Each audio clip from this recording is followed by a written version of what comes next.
कुम्हार की कथा। कई सालों पहले की बात है। एक गांव में युधिष्ठिर नाम का एक कुम्हार रहा करता था। दिन में वह मिट्टी के बर्तन बनाता था और जो पैसे मिलते थे उनसे शराब खरीद कर पी लेता।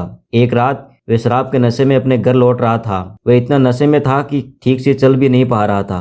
अचानक उसका पैर लड़खड़ाया और वह जमीन पर गिर पड़ा। जमीन पर कांच के टुकड़े पड़े थे, जिनमें से एक टुकड़ा उसके माथे में घुस गया। उसके माथे से खून बहने लगा। इसके बावजूद कुमार किसी तरह उठा और अपने घर की ओर चल दिया। अगले दिन जब उसे होश आया तो वह वैद्य के पास गया और पट्टी करवाकर दवाई ली। वैद्य ने कहा, घाव गहरा होने के कारण इसे भरने में समय लगेगा।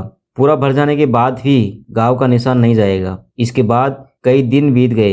अचानक उसके गांव में सूखा पड़ गया। सभी लोग गांव छोड़कर जाने लगे। कुमार ने भी गांव छोड़कर जाने का फैसला किया और दूसरे देश की तरफ निकल गया। नए देश में जाकर वह राजा के दरबार में नौकरी मांगने गया। वहां राजा ने उसके माथे पर चोट का निशान देखा और सोचा, ये जरूर कोई पराक्रमी योद्धा होगा और दुश्मन से लड़ते समय माथे पर चोट लगी होगी। ये सोचकर राजा ने उसे अपने दरबार में एक खास जगह दे दी और उस पर विशेष ध्यान देने लगे। यह देखकर राजा के दरबार में मौजूद राजकुमार, सेनापति और अन्य मंत्री उसे जलने लगे। ऐसा कई दिनों तक चलता रहा। एक दिन शत्रुओं ने राजा के महल पर हमला कर दिया। राजा ने अपनी पूरी सेना को युद्ध के लिए तैयार किया। उसने युधिष्ठिर से भी युद्ध में जाने के लिए कहा। युधिष्ठिर जब युद्ध भूमि की तरफ जा रहा था तो राजा ने उससे पूछा कि उसके माथे पर यह चोट किस युद्ध में लगी। इस पर कुमार ने सोचा कि अब वे राजा का भरोसा जीत चुका है और अब अगर राजा से सच बता देगा तो कोई समस्या नहीं होगी। ये सोचकर उसने राजा से कहा, राजन, मैं कोई योद्धा नहीं हूँ, मैं तो एक साधारण सा कुम्हार हूँ। ये चोट मुझे किसी युद्ध में नहीं बल्कि शराब पीकर गिरने के कारण लगी थी। कुमार की यह बात सुनकर राजा को बहुत गुस्सा आया। उसने कहा, तुमने मेरा विश्वास तोड़ा है और मुझे छल कर दरबार में इतना ऊंचा पद पाया है।